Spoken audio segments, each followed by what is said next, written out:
The story starts where people are attacked by zombies. The outbreak has spread everywhere.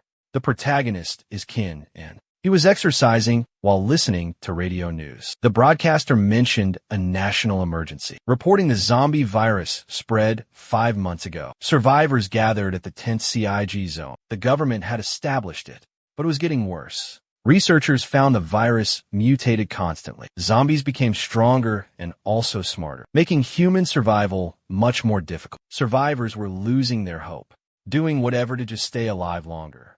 Having finished 1,000 push-ups, Kin and heard the broadcaster's message of hope, telling survivors to keep their courage. He switched off the radio, reminding that he was Kin, and a real veteran who once was a pharmaceutical company security guard. He was in dangerous place, was on a building's top floor, stocked up with food and water. But surviving doomsday meant escaping, he knew. He exercised relentlessly to get away, prepared if zombies reached the apartment. He just finished working out. Then a knock came. A girl outside asked him for saving her.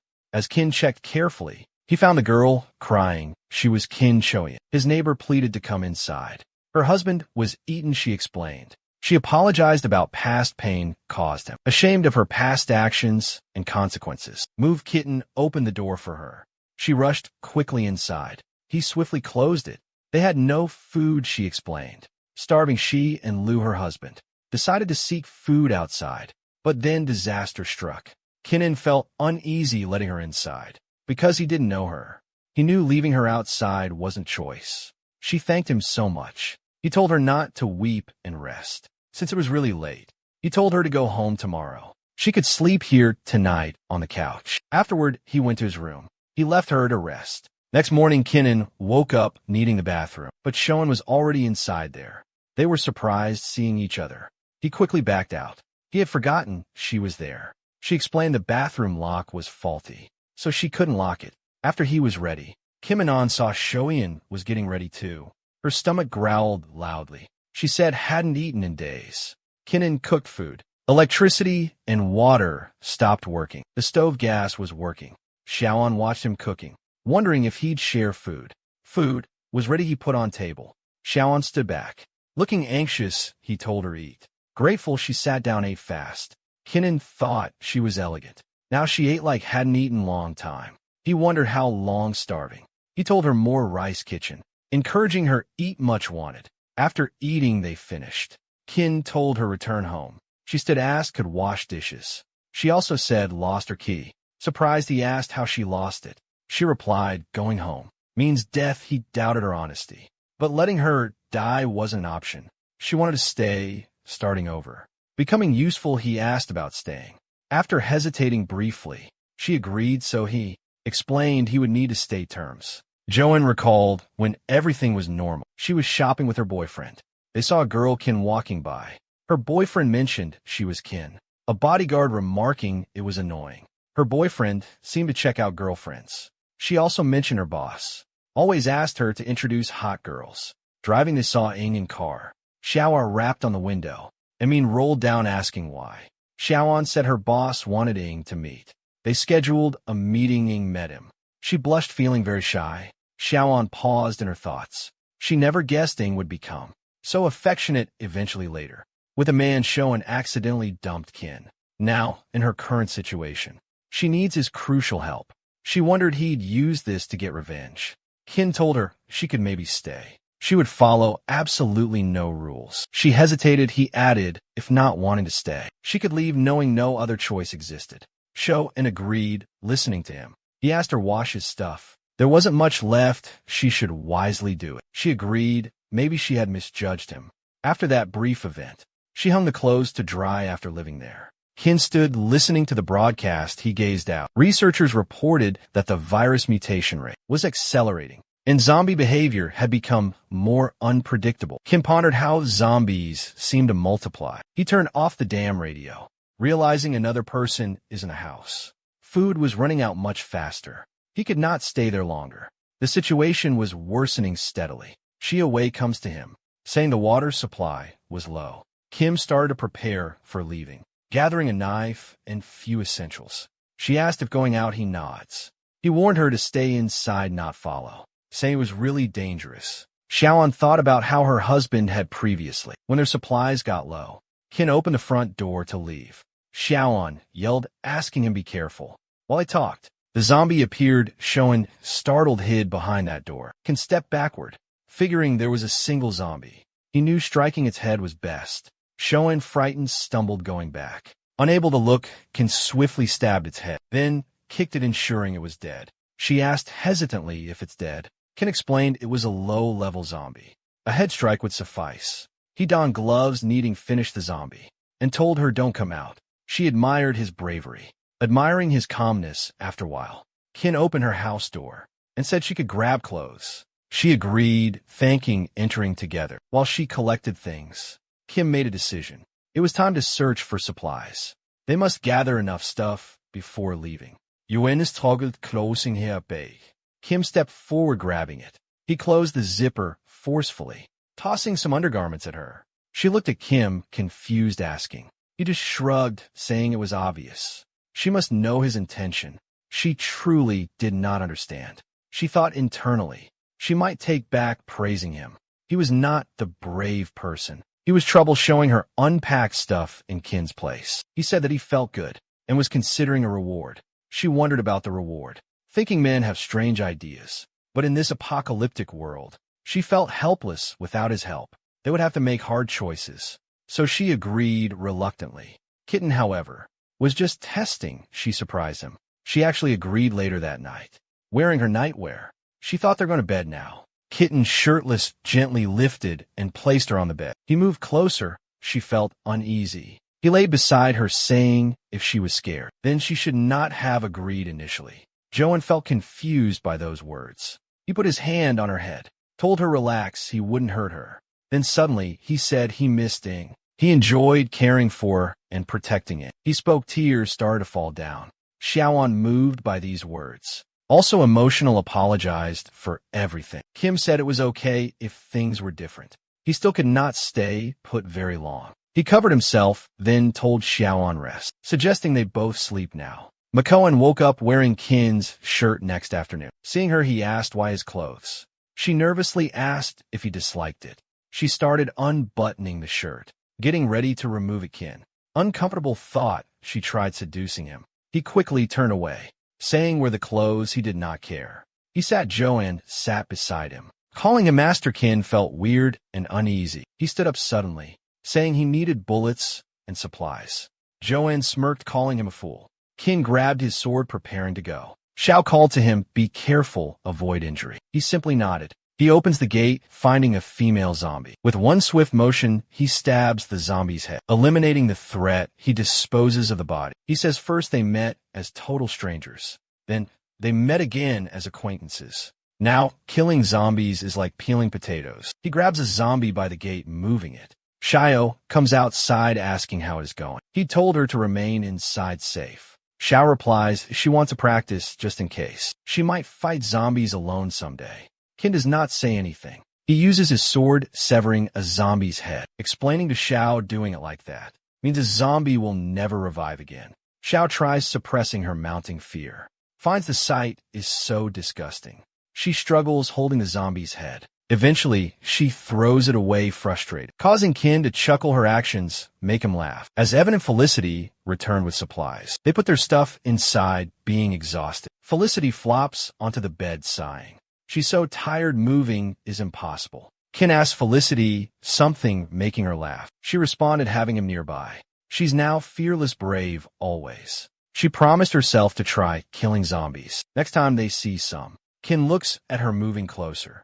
Without any words, Felicity hugged him, asking if ready in an unexpectedly intimate moment. They kissed, and after their kiss, she then closed eyes, lying down. Feeling super embarrassed, Qin felt also uncomfortable, saying he wasn't ready now. He turned, lying beside her, facing other way, wishing good night. She was sad by his reaction. He thought he had almost yielded to her.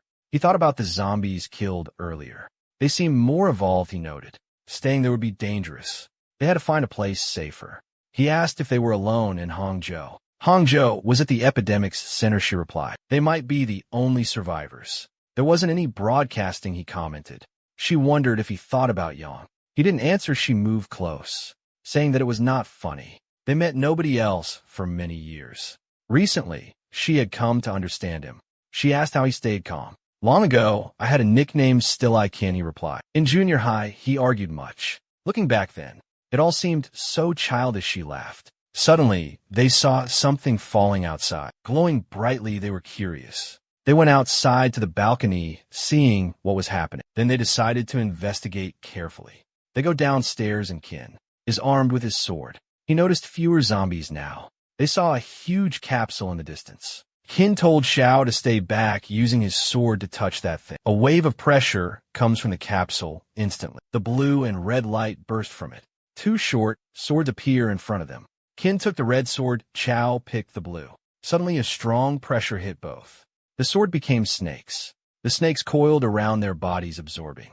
As Xiao fainted, Kin experienced something bad. Like a million insects biting him painfully. His heart and lungs felt torn.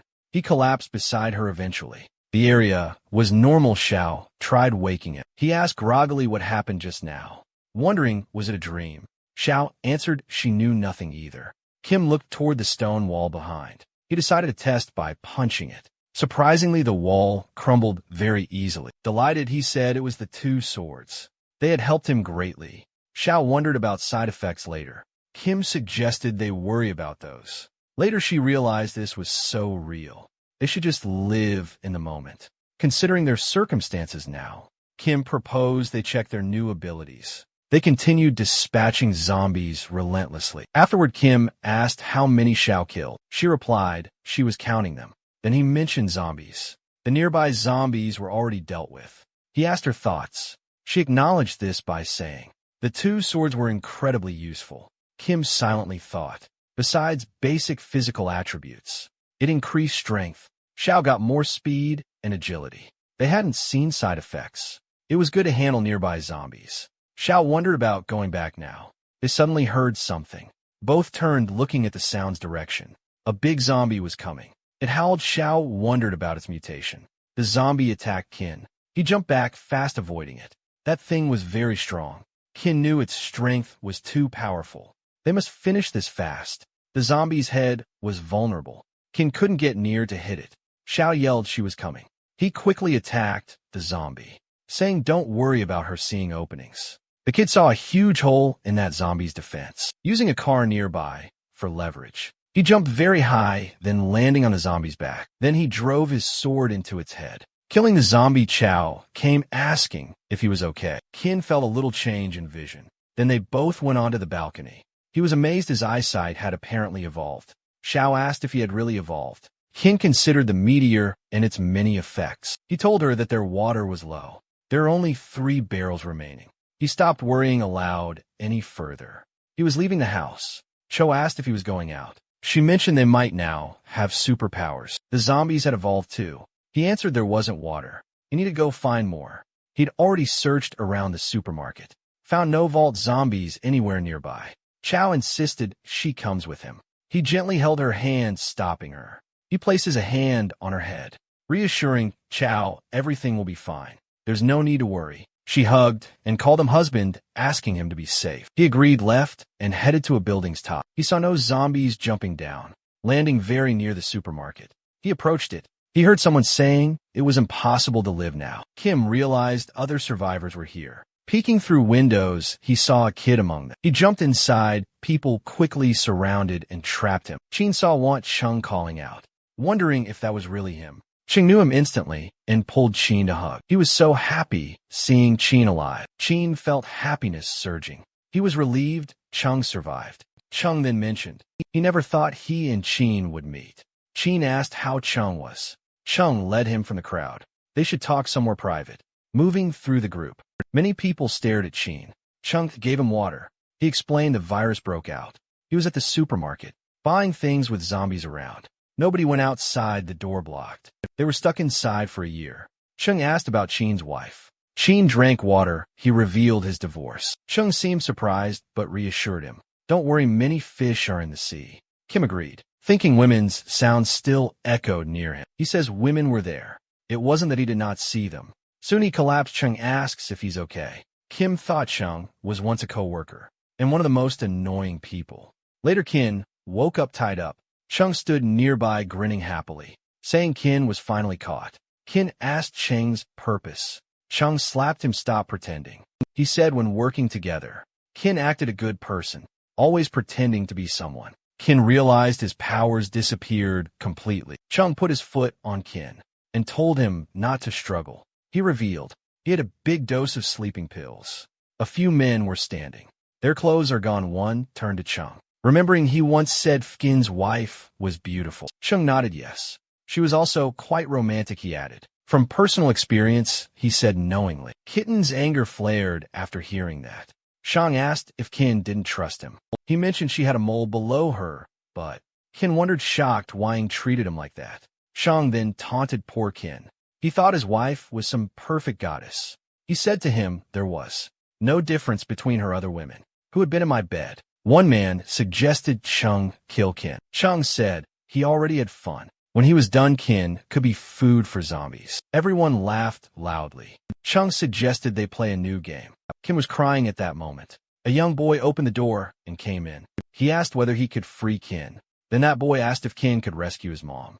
As they were just talking, someone yelled outside for everyone. Kin flung the door open, seeing girls stand. Their hands bound. A man told to prepare for exercise. When manager Lai Shixuan had arrived, Chung hugged a girl, saying Zituan needed more sensitivity. Then they departed. The bad guys took the girls along, committing awful acts. The little boy still near Kin mentioned that his mother. Kin gently closed the boy's small eyes, so he couldn't see those unfolding horrors. One of the evil men approached the boy's mother.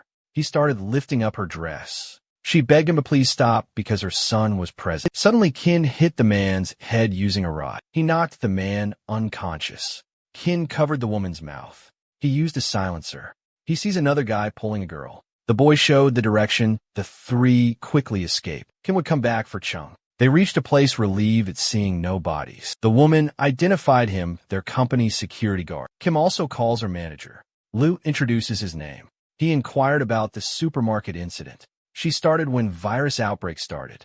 She's at the store with her baby. The rescue people never came. Food supplies were running low. Supermarket people separated into two sides. They began fighting over supplies. Chung and Zichuan led two different sides. Zichuan's people were quite peaceful, but Lu joined Cheng's people. She explains he treated most women very badly like toys. To make sure her son survived, Lu resorted to really desperate measures getting food. Kin asked about the Sichuan. Lu said Sichuan's team struggled, but they held on tight. Kin's anger grew thinking of the men. He decided they weren't worthy living. Later, Lu put her child to bed. Kim was in another room. Still restless, he thought that the drug given him caused his recovery delay. His power hadn't fully come back yet. Suddenly, Lu came in. Kim rose, addressing her as Manager Lu. Smiling, she asked him, calling her name. She sat down, explaining zombies surrounded all. They had lost their homes, also families. They were not sure where going next. She asked would he protect her, also her son. In return for her body, he stopped talking her. He's telling her that such an action wasn't necessary. He promised he would save her. It's because some humanity remained in him. He wasn't one of those bad guys. Hearing his words, Lu got emotional, then left. Kid lay back down, thanking him. He's thinking he won't be home tonight. He was sure Sha would worry. The night he knew was dangerous. He hoped she wouldn't leave waiting. Meanwhile, she did. Alvin already left fighting zombies off. Searching, she couldn't find Kin anywhere. She's wondering his whereabouts now. Kid entered where Leo and Sun slept. He watched them a while. He stepped outside, sword ready. He thought from his observations earlier, zombies' abilities would slow after midnight. It was time for bad guys. He snuck to a supermarket. Two men guarded. They heard noises. Muttering, it's strange someone made sound. They are wondering what Citron did. She knew they were Cheng's group members. One of the men mentioned Zichuan and other guys would arrive. Qin quickly killed a second man. Then he placed his sword on the first man's neck, warning him to stay still or die. The man asked what Qin wanted. Qin responded asking where Chung was located. Meanwhile, Zichuan heard noises, stepped outside, investigated. He wondered was Kim from Chang's gang. Kim kicked open the room's door. Where Chang, other guys were sleeping soundly. They all woke up confused, wondering who had entered was. Kim asked did they remember him. Chung recognized him immediately. Someone asked whether his father came back. He ordered his men to attack. Qin killed them all swiftly. Leaving Chung shocked, Qin approached. Chung cried, begging and pleading for life. Qin wondered if Chung believed he would be spared really. Chung trembled, begging Qin to not kill him. Sichuan asked who Qin was. Qin recognized him. Chung seized chance to strike. Qin struck with his sword quickly. Intending to end Chung, he told Chung death couldn't absolve the crimes he committed. Sichuan, shocked by all he witnessed, retreated. Other Chang's group members arrived, wondering what happened. Kitten stepped outside of the house, reflecting he had come for avenging on Chung, and he had no interest others. Shigan's gang took advantage of situation, bullying women and the children no one aided. Qin declared it was a shame. Hearing this, the group silently lowers their heads. Sichuan wonders how to save others when they could not save themselves. Qin told them to try to leave. As he prepared to depart, Sichuan called out, asking to wait. Qin curiously inquired if they wanted revenge. Sichuan said they all hated Chung. He asked Kim to be their leader. Kim gave this thought. One man explained after Kim killed Chung, he became their new benefactor indeed. Another boy added they are from outside. Anyone surviving in here was strong, so they begged for help. Sichuan confirmed everyone was willing to listen. To Qin now, Kim sees they were leaderless, not knowing what to do. He instructed them to dispose bodies and free the women. He ordered everyone to gather. He planned to scold his subordinates. They then agreed to comply. He went to wash his face, thinking he became leader accidentally. He killed Chung, disturbing the peace. So he should explain everything. He would only be leader temporarily, until things were better, hoping Sichuan could take over. That would be much better. Sichuan said everyone was ready now. Kid nodded, heading to the stage, ready to speak before everyone. He introduced himself, a former security guard. He admitted they were higher status, but now their lives were reset equal. Since the virus outbreak, they were trapped inside the bunker. He wondered if they considered food and supplies were limited. To survive a few days, they'd have to fight zombies. He asked were they ready to go out fight zombies. The people were shocked. Surprised his words, they wondered was he crazy, even though zombies surrounded them. Suddenly now, everyone heard commotion. Kim wondered what was going on. A man relayed bad news. The supermarket entrance had been broken by some zombies, and they were now coming inside. People saw the zombies come. Fear overcame them, and they screamed, not wanting to get eaten, and ran panicked, desperately seeking any help. Kitten saw a giant zombie ahead, one that looked legendary. As chaos unfolded, Sichuan faced Xin, told him they were trusting everything to him. Digny claimed he killed thousands of zombies before. Sichuan pleaded with Qin to save everyone. Zombies were closing fast. Qin saw the situation was terrible. His powers were not enough. His only option was retreating. People saw the emergency exit, rushing towards it, pushing and shoving, getting out. They ignored everyone else, trampling those who fell down. A boy grabbed Zituan's leg, begging for some help. Zituan coldly told him to let go, kicking the boy. He tumbled to the floor. Qin watched, and he thought about how people will abandon all family relationships. Friendships, love, are reminders of humanity's true nature. Those who had called him leader now showed their true, ugly sides. This was their nature. Despite everything, Qin would not give in to fear. Even dying, he would never, ever stop struggling. Qin stood alone, facing the approaching zombies. A pipe came down from above. Xiao called out to Qin, telling him to hurry up. Qin realized it was Xiao. She wouldn't stay home. Obediently, Qin muttered. Despite danger, he was relieved she was near. He quickly climbed up, reaching the very top. Xiao embraced Qin, saying he scared her. She found it. She had thought she would lose him. Qin reassured her calmly. Everything was okay. He hadn't been away so long. They then shared a romantic kiss. Qin felt his powers had returned. Both of them experienced a surge of happiness. He remarked that the powers he'd recently lost were now back. He considered Xiao a lucky goddess. Zituan watched secretly from afar. Surprised, Qin was miraculously still alive. He wondered about their next move. Qin remembered Zituan's prior words, where he departed with them, leaving everything to Qin. He trusts Zituan is responsible. A boy spoke up, not wanting to die. Kid noticed Shell wasn't still feeling well. Might have taken a fall. Shell said it may be because she had overused her abilities. She was anxious and To find him, she killed zombies last night. Kim thought going out at night was dangerous. She's done it for him. He couldn't let her just die here. They were now surrounded by some zombies, including a big giant one. Their escape route was blocked to the residential. It was close to downtown, where there were lots of people and zombies. They needed somewhere with fewer people. Kitten. He remembered a prison in Shanghai City's northern suburbs. That could be the greatest chance of escape. He lifted Shell Zishuan, she yelled, asking where he was going. Kin said he was going to find a safe hideout. Zisher asked what about everyone else. Kin asked if they wanted to come. Suddenly, everyone lowered their heads, saying not a word. Kin told everyone to wait there till he found a safe path. He promised to come back and get them. Then he jumped buildings to buildings, leaving the group behind watching him jump. They were shocked, asking if he was human. Morning came. Kin reached the suburban prison, said they had made it. Shell woke up and seeing the prison. She asked why they had come here. Kim said there were too many people and zombies downtown, so the prison was a safer place. He pushed the door, but it didn't move. Someone told him that it could open with enough force. Kim was unsure of the situation inside, so caution was the best approach. He suggested to Xiao they work together. He would help Xiao jump inside. Then she would open up the door. Xiao agreed, then took his hand. She promptly jumped down and saw many zombies there inside. It was better to not alert them, so they moved carefully. Finally, Xiao opened the door. Stepping inside, he saw many waiting zombies. She suggested clearing the area together now. He said she must be tired staying up, and she should take a longer rest. He grabbed a nearby iron rod, killing zombies. Xiao helped moving zombie bodies. An hour later, they were finished. She burned up the corpses next. He appreciated her hard work.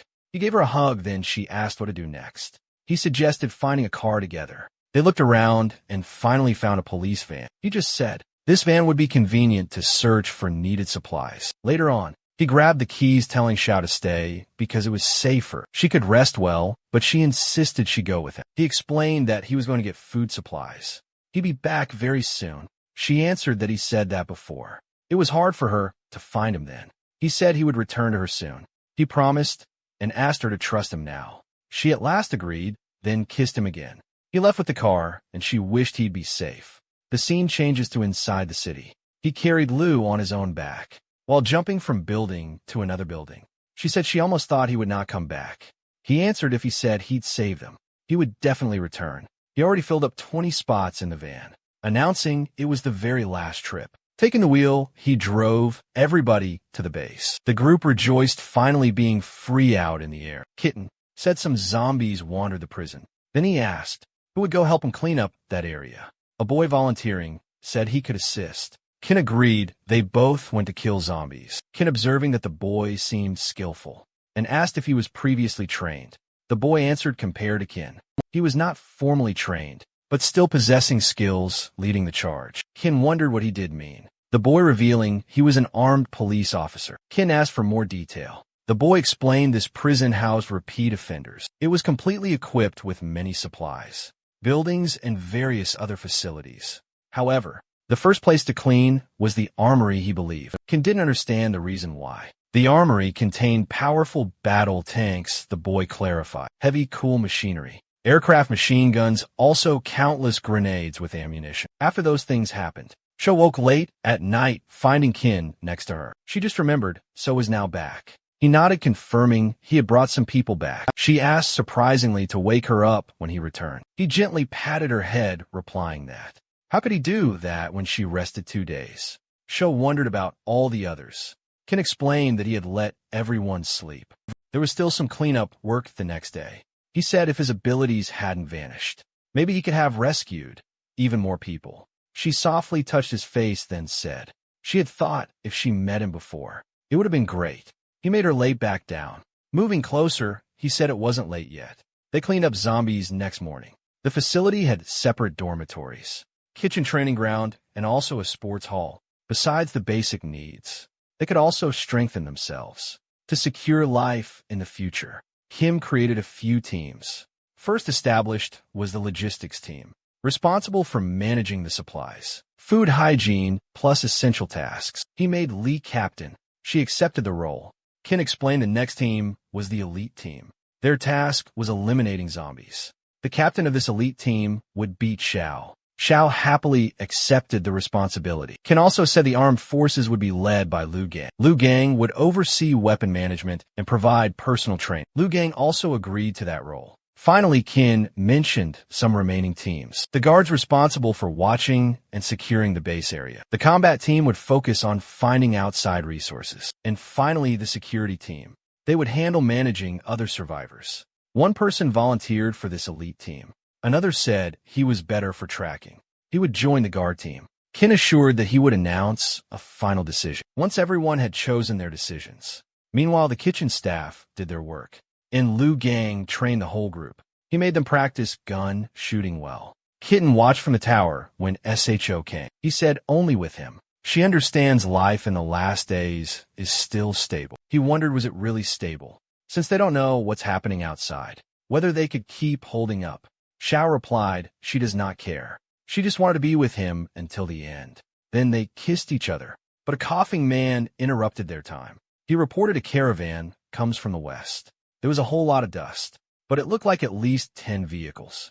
Kim wondered if they are survivors, whether they were here seeking help, or if they planned to take supplies from those survivors. He told everyone be on alert. Open the doors and get into battle mode now. The team quickly agreed and got their guns ready. The lady driver spoke to a man beside her, realizing their arms were way stronger. The guy suggested she negotiate with them, offering a deal to rebuild there in exchange. They would provide veggie seeds to women. She agreed and went to the prison. Kin watched it unfold, the kid beside him wondering if there were more women coming. Kin smirked and just said watch. He will arrange things for him, but he cannot get up for days. Then Kin recognized the approaching girl. The past year's heat remnants weighed heavily. He was bullied by some people, now wearing just his undergarments. A girl stood by smoking, demanding that he admit the mistake. He refused and said if they wanted to, they could kill him. Then he collapsed. His body ached. She pressed the cigarette on his chest. The burning tip seared skin, intensifying his pain. He attempted resisting, but he thought she might return the favor someday. The girl said she was Leona, the emissary team's second in command. She said they needed urgent refuge, and in return, they could provide seeds and women. Just then Kin came over, asking are her women-only goods, and would she trade herself too? Leona stopped, recalling where she saw him. Her gaze went toward his men, if they provided shelter. She promised them happiness back, but Kim replied coldly. They weren't able to make deals. Leona was stunned, asking what he means. Kim responded firmly, if she stays there, she must accept complete supervision. Those qualified can remain. Those unqualified get locked up. Lena knew she should ask her leader. She went back to the caravan to talk. She told the conversation to him. He thought they accept their terms, but he would take their guns and kill them all. People were coming down then. Xiao asked Xin about knowing Lena. He denied it, calling her a woman he hated. When Xiao asked why, Xin explained Lena caused his chest burn mark. His look had changed a lot since. She could not have recognized him. Xiao said she thought something was up between them. Qin hugged Xiao, denying it all, saying if she was feeling unsure, they could question her together soon. Xiao thought for a moment, wondering about Lena and Qin's past. Xiao said she wants to cut Lena. Qin quickly gave her reassurance. He said he never mentioned doing anything like that. She insisted they do it for revenge now. Kim told her forget that. He would handle Lena's interrogation alone, he assured her. A month passes. Lena was in the interrogation room, finally. Kim asked her to share more about it. She explained. They had 10,000 survivors initially at their base. A second-class mutant zombie attacked them. It was very strong and really smart. They commanded other zombies during battle. Kim was very intrigued. He asked her for details about that second class. Mutant zombie. Lena finished telling him stuff. Kim said he already wrote it. All the shared details down. He turned to leave. She called wait. She promised to give him anything if he could protect her female students. Kim got closer. He says she's not qualified for demands. He tells her to stay there. He walked away then. He remembers Sister Na was a bully. He wonders if she has changed now. Outside, Lu Gang calls out, asking about going for an investigation. Xiao asks Xin if it is safe now. Qin says that defense lines held tens of thousands were torn apart by mutant zombies. He asks who could guarantee safety. He thinks without understanding the world's changes, they would probably wait for death. Everyone agreed with him. Kim continued speaking. He will investigate it alone. Leaders have their own duties. He calls Shishuan to manage everything. Liu Gang will manage combatants training. Shot was told to watch over the girls, also training and dealing with big, unexpected fights. KYTN delegated every task before departing alone. He was going. He met a big zombie thinking it was a skull type, but it seemed different from he expected, leaving him wondering if the creature also mutated. The zombie saw him. It charged to attack. Kitten swiftly avoided it, went up, trying to get closer, stab the zombie with a sword. But the zombie threw something at him, trying to hit back. Kin dodged, but that got his clothes. Burning fabric, he knew the zombies were more powerful than anticipated. He must leave this area. Arriving at the Few Town entrance now, Kid saw a light in a house. He wondered about people living there. Suddenly a girl appears, points a gun at his head. She's warning him to stay still. Nobody will know what occurs to him. The man raised his hand. He's introducing himself as a refugee from Shanghai. He assures her he's harmless. She nods, agreeing, and instructs him inside the house. She says they're letting him in, but he must give his weapons. He complies, small girl like her. A gun couldn't pose great threat. She gave him a form. She's asking him complete it before further discussion. He notes that it's lots to fill, it seems troublesome. She's responding if they know nothing about him. How can they let him stay? She then gives him water. He stares at that water. She's wondering if he's scared it's poisoned, proving it is no danger. She took a drink from the glass. Suddenly, she's feeling conflicted. She explained it was the village's special rosemary. Most people faint within 2 minutes. It's taken much longer.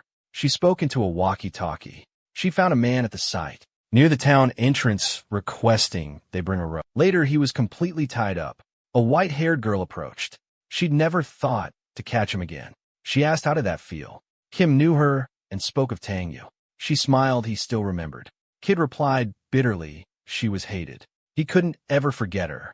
The CEO had treated him badly, ordering him around at the office. She used every single unspeakable method to make life miserable for him. She responded no man had ever turned her down. He was the very first. She wondered if he knew Rosemary's other effects, implying that if he knew, he might beg to serve her.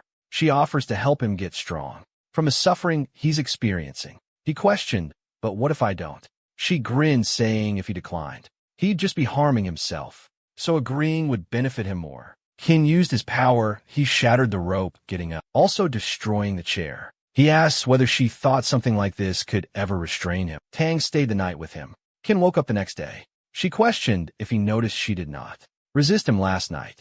Everyone was gossiping about him. Tang just tried to get Kin's mind elsewhere. A girl knocked. Calling Tang Queen, she asked Tang about breakfast. Tang declined, then Kin was curious. He asked about Tang Queen title. She explained women endured much hardship, so she created a woman-led team. She asked if Kim would stay as a subject. Suddenly, Kin heard zombies. He looked outside the window. He mentioned them, so Tang asked how. Dressing, they went out where girls gathered. One girl said zombies were coming. They were 1 kilometer from town. The girl asked now what? Tang ordered everyone get weapons immediately. Retreat to the back cave safely. Kin was shocked. 1 kilometer. Because his hearing was 500 meters only. Zombies soon attacked people. They were second-class jumping zombies. Kin wondered, was it the same zombie type that attacked Tang and others before secondary class? A mutant zombie was strong to wipe a town. Tang ordered all teams follow her and hurry, running to the mountains. She asked Jiha, give a weapon. Jiha, handing her the gun, asked what Tang planned to do. Tang, someone needed step up, stopping them. Joe was surprised by Tang's response. Heading out, Tang suddenly fainted now. Kim quickly supported poor Tang, telling others Tang was correct, but wasn't to stop it. A girl lifted up Tang, and Kin told the others run across mountains. Avoid the cave, those zombies are smart. Ja asked Kin what, wondering if he faced zombies alone. He said he knew his limits. Kin started battling the zombies. He was dodging attacks. He figured from fighting these creatures, there's a possibility to beat them. But after 1 minute fighting, he saw the zombies growing stronger. He knew he faced a third-class zombie now. He went around and slashed it. It dodged. Kin knew if the battle continued, he'd soon be tired physically. He thought about retreating. Then he saw another zombie coming. Night fell, defeating them both seemingly. He got rid of them finally. He thought maybe they could ambush, blocking their sight somehow. but he had underestimated those zombies. Then he heard a kid say don't cry, warning that if she followed, she would become a crazy stalker. He was rescuing her. She cried. Kin arrived, investigated. He found Jia with a young boy. Kin moved, approaching the boy, ready for confronting him. Jia stopped him, explaining the boy was her boyfriend. Surprised, Kin stopped there. The boy introduced himself, Li Wenji, greeting Kin very respectfully. He mentioned Kin was the man of their queen, which he thought was impressive. The three walk on together. Kin learned Jiha convinced Jia, leaving her small team. Under Tang's command, he brought her out secretly. They had established their own base city of destiny. They arrive at a house, sitting eating. Kin asked if this city was the place he heard on the radio. A man shook his head no. He explained they were outside the city limits, and the city regulations were super strict, making it no place for normal humans. Kin wanted more questions to ask, but Wenji stopped Lao Wu from explaining more things. Wenji introduced a girl who would be with Kin tonight. Kin and the girl enter a room. He told the girl to sleep in the bed, and she did not need to do anything. She moved closer, saying he was a good guy. She would repay Kin if she got a chance. He said it was not necessary. He was also worried about their base in the prison and whether Cho was okay. Meanwhile, there was Shep. Asleep, she dreamed Kin was attacked by zombies. Frightened, she woke up and hoped he was okay. They did not know it.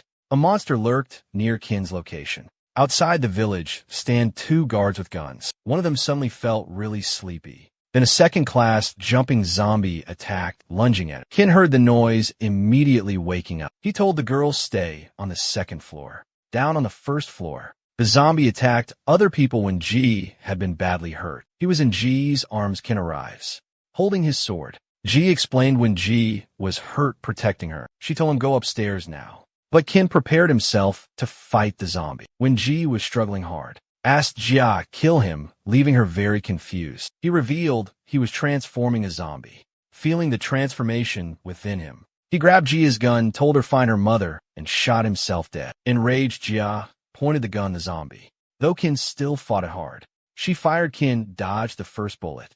The second bullet was going to hit him. Then the girl rushed forward, taking the bullet. Kim swiftly lifted her up. She weakly told Kim she finally repaid him. Enraged, Kim turned, finishing off the zombie. His fury drove him now. He slashed it, tried to escape. Jia then began crying. Kin stabbed the zombie, killing it. He burned the body, made a grave for Wenji. Jia thanked Kin. He asked about Wenji's wish. Jia replied Wenji's mother was in Destiny City. Kim decided to take Jia with him to settle her, and thought Wenji was finally resting peacefully. Next morning, they were driving the truck. They found the road ahead completely blocked. Kim thought they should clear away. He stepped down. Jia followed to assist. But as they worked together, they were suddenly surrounded by many people. It was an ambush. A woman approached them, apologizing for being careless. She explained Destiny City was nearby and asked are they willing to go into the city. She mentioned joining Destiny City security team following the rules. They would receive protection for their supplies. King gave his gun away. Not wanting to live in Destiny City. The girl happily received the gun and asked them who they were looking for. Kin said he was seeking Wengi's mother, but he didn't know her full name. Zhu replied that she also didn't know. Kin asked, does anyone know Wenji? The woman replied for more information. Kin needs to keep trading for it. She looked over at Jia, saying she wasn't bad, asking Jia to come with her brother. Kin got closer to the lady, saying that he could accompany her instead. His words angered the others. The lady stopped them. She allowed Kin and Jia to enter. She quietly thought she'd make him really regret it later. She introduced herself as Lamu, asking about them. Lan led them inside, introducing Weiji's mother. Learning Zhou was Weiji's girlfriend. The mother is asking where he was. Ji, he cried, explaining Weiji had saved her life. The mother understood, hugging Jia tightly, telling her if she wanted to cry now, she should just cry freely. Lan told Hin she found who they sought, asked how he planned something. To repay her, Kin ignored walking out. She yelled, saying she was addressing him. Walking, Kin noticed giant buildings, asking about them. Lin explained that building was named the Pentagon, Destiny City's most important, safest area. She said latecomers like them only stayed in tents. Kin agreed, but told her he provided housing. Around 50 square meters, hot water for baths too. Even without searching outside, they would still have some food. Lan was shocked, asked if he was serious. He affirmed it would be within his land. She could come if she believed what he said. Lon mumbled he was nuts. At that time, a man coming said he'd heard they were friends from G. He put a hand on Kin's shoulder, remarking that not many people valued relationships nowadays. It was nice to know Kin. Lon named him top commander. Chun Chu-hee said Kim was lucky to get his eye. Chun then ordered to ready a room in the Pentagon for them. He added he had heard they were leaving tomorrow, so they should really rest. He then left.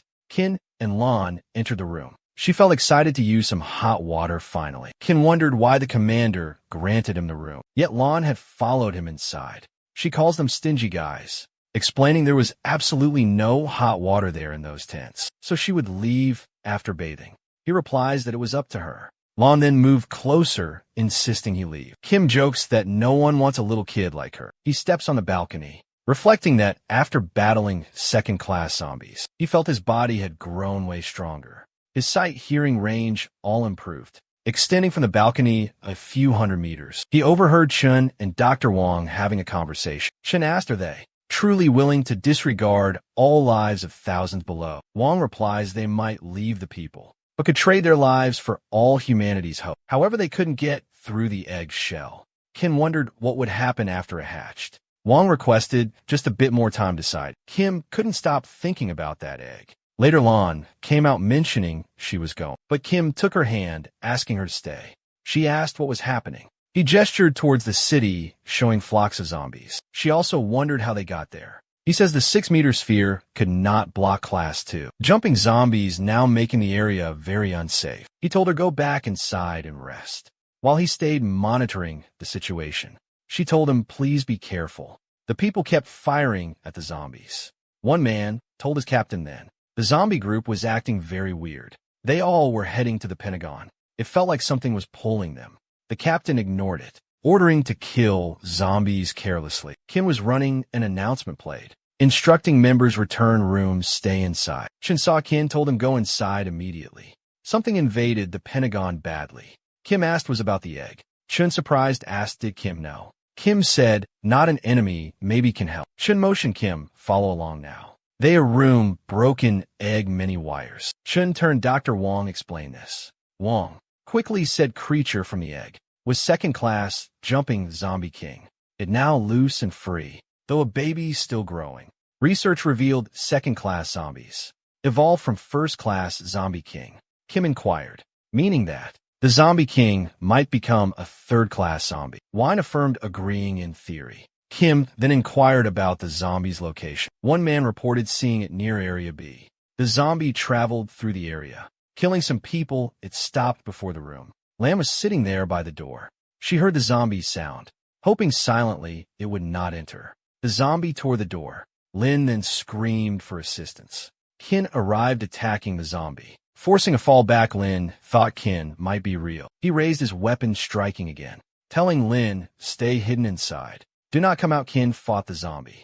Chun was quite surprised, realizing Kin was battling the zombie king. He stared as Kin stood firm, and soon he saw Kin's skills were better than the zombie king's. Chin shoved the zombie away, remarking as expected. This second-class zombie was at its very peak, although it was still very young. Its powers were like the previous one already. Chin couldn't let it get stronger. Zombies came through the room. A man told the captain the city wall broke. They could not stop the zombies. Captain grimly said if he died fighting, he would that, but he would take down more zombies first. Then they saw the zombies weren't attacking them. They headed for the Pentagon directly. The captain thought the zombies were pursuing something, it seemed. He ordered them stop worrying and poured gasoline on the zombies, burning them. Chin kept on fighting, attacking as zombie king. Chin told everyone not worry. Everything was finished with one final strike. He thrust sword into a zombie king, killing that. Chun felt shock. Chun realized Chin killed his second-class zombie king. He thought Chin was a monster. Outside a building, remaining zombies are killed. Everyone survived. Kin took down 5 zombies, including one threat to his wife. Kim was thinking he had used too much strength. Lon ran up, hugged him. She was relieved that he alive. She told him if he died, she have lost all control. Kin reassured her, calm down. Kin thanked Kin, saved everyone's destiny city. Fortunately, Kin had stayed there, which probably was a blessing. Kin explained that if he not killed the zombie king, The consequences would be extremely disastrous. Chun completely agreed. Chun then asked Kin to share more about this base. Kin explains that it was a northern prison, housing only some 100 people. Food and resources were sufficient for now. Wan thought it was the truth. Chun asks how many people Kin's base could hold. Kin wondered about Chun's intentions. Then they gathered everyone in Destiny City. Chun announces they had survived a huge crisis. He said it was thanks to Kin that everyone had made it. Kin single-handedly killed a Class 2 zombie king, devised a plan to manage zombies inside the city. Without Kin, everyone would have died. Afterward, Chun revealed a brand new proposal. Anyone wishing to leave could follow Kin. Maybe the northern prison would be better for those hot-blooded soldiers, ready to fight battles. A man spoke. He wanted to find a new base, saying Kin was very reliable. He felt following Kin was right. Suddenly, the captain knelt before Kin respectfully. He introduced himself, Lu Hide Shuwan, defense captain, and to follow Kin's orders always. He addressed the group. Everyone knew the current situation, but he'd reviewed CCTV footage confirming Kin had killed a second-class zombie king alone. He felt Kin was credible. The soldiers then murmured. If their captain followed Kin willingly, then Kin must be competent. They supported their captain's decision. A guy knelt, introducing himself, Gang Lei-in, the personal guard team chief, bowing, showing his loyalty to Kin. Soon many others followed him, also pledging their allegiance. Chun saw that in an instant. Thousands of people had chosen to follow Kin willingly. He realized that he was right about him. The captain asked him to say some words. Kim responded it was not proving his abilities, but as long as they were his people, he would try his best to keep them alive, ensuring they would all have brighter futures. The soldiers were very moved by his words. They vowed loyalty to him. Kim then told them to pack their things. They would leave next morning. Next day, they set out for Kin's base. As they traveled, Kin thought about Xiao, hoping she'd hold on he would return soon. Xiao stood on the watchtower, looking into distance, missing him while Xiao Saxon emerged from the base. She ran, hugging him, saying he was back. She had almost gone searching. He told her it's okay. He had never lied. The captain asked if all the land belonged to Sin. It could hold them all. Hin nodded and said, open the city gates. The prison added 3 new army regiments, Guard Regiment, Fire Wing, and Eagle Eye regiments. Personnel are classified 1st, 2nd, or 3rd grade, and some non-staff. The northern prison became Kin City. Qin went with Xiao. Also Shichuan and Lino went. They saw the place where criminals were hanged. Shichuan said this included the former outsider leaders. He pointed at Tian Hu. Xiao asked was he the leader. Lina agreed. Zixuan showed other people, explaining some princesses existed, who simply could not be released. Kin would need deciding their fate. One lady in prison insisted she first met Xiao Long, claiming she did not do it. She really begged for believing her, mentioning that pair of devils, the devils having eaten Xiao Long. Qian turned, seeking Sichuan explanation. Sichuan said someone claimed the lady ate her daughter, but she refused admitting it. She insisted that her daughter was eaten by others. The lady added then, shadowing might have been not her daughter, but she not ate her. Shishuan said the lady was unreasonable, told Shin he'd take him now to others. 2 suspects, he led them to a man and woman sharing a cell. Leona recognized EKU, and EKU also recognized her. Sichuan told Qin people in this cell were siblings. Asked Qin, he knew them. Qin said he'd heard of them. They were involved. Sacrificing martyrs was their offense. The siblings often appeared in district news reports. Their results were always top. Lena told Qin she knew he hated those siblings, but begged him release her husband. He was innocent. Qin understood they were wife-husband. Responded they still were suspected of eating people. Lena insisted that's impossible. She Yuki were together a long time, and Yuki was kind. Everyone, students, teachers, knew Yuki kindness in that district. Qin mentioned he could let them go, but Lena must agree to his condition. Xiao inquired did he want punishing her. She offered help. Kim refused. He wanted to know who the true devil actually was. That night, Kim took Lena into cell, instructed her stay under bed, quietly, don't make noise. Lying there, she asked release husband Mai from jail. She wanted say more. Kim told her be quiet and listen carefully to the next cell. Yuki and Si-chan are on one bed. Yuki said finally they could sleep together. Shi-xian responded. The old lady's daughter's meat was tender, and they might never eat that again. She said that. They believed the old lady ate her daughter. The thought made her mad. Xian grabbed his cheek, saying he had behaved like that. He killed his mother himself. But then, he was a hero with global treatment. She asked about his love for Lena. Yuki says she knew him best. She replied it means no love for Lena. He corrected that not just no love. He was preparing Lena's destruction. Sikian smirked. She called him a devil. He confessed loving Satan the most. She agreed they were going to kiss. Kin suddenly smashed open the door. Yuki wondered who Kin was. Kin coldly stated he would send them to hell. He immediately attacks Yuki, cutting his hand off. Then they were both dragged into the open. Everyone was brought outside now. Kim declared them both guilty, charged as wanted criminals. First charge was murdering their mother. Second charge was cannibalism. They were given the death sentence. Kin added anyone committing these crimes will be punished the very same way. He ordered them killed. The crowd wanted them sliced to pieces. Meanwhile, Yuki protested Kin could not kill them. Kin asked for the reason why. Yuki answered he and sister were humanity's final hope. Zombies had bitten them recently, yet they had not mutated, meaning they probably have the antivirus inside them. Kin found this very intriguing. Suddenly a guy appeared warning not to hear them. He told Chin, leave mutants to him. The guy was really tall. Chin wondered if he was a mutant. The tall man answered there was no time explained. He quickly rushed to attack Satan, telling Satan to just die right now. Yuki made his hand reappear, due to his very fast healing. He sees his sister was killed by that giant man. The big man explained it was an awakening sign, indicating Yuki's regeneration had already fully awakened. Yuki screamed life for a life and charged the giant man. The big man laughed, then punched Yuki powerfully. Everyone was shocked at this sight. Yuki collapsed down. Kim thought maybe it was over. Lena was terrified seeing her husband's condition. A man then told Shin they would have to burn mutant corpses. Everything would be okay after that. Chin questioned what these mutants were. The guy explained they were half human, half zombie. Some people kept their thoughts after being infected by those zombies, but they got speed, strength, also the zombies' healing power, plus a hunger for human flesh. Kin agreed there was much more about zombies than he had previously known. He approached Chow, calling her wifey, then asked what she wanted showing him. Chow held out her hand, used her new ability, making 3 holes in that wall. He asked what that was. She replied it's a new ability she mastered. Then she asked for his opinion. He said that it was very impressive, but wondered about new abilities of himself. He then realized that he had hypnosis power, and maybe he's capable of drawing power from her. Curious, Xiao inquired what hypnosis meant exactly. He got closer, then she couldn't help wondering about such a cliché moment to happen. He lifted her up, saying if it worked, they would find out by trying it.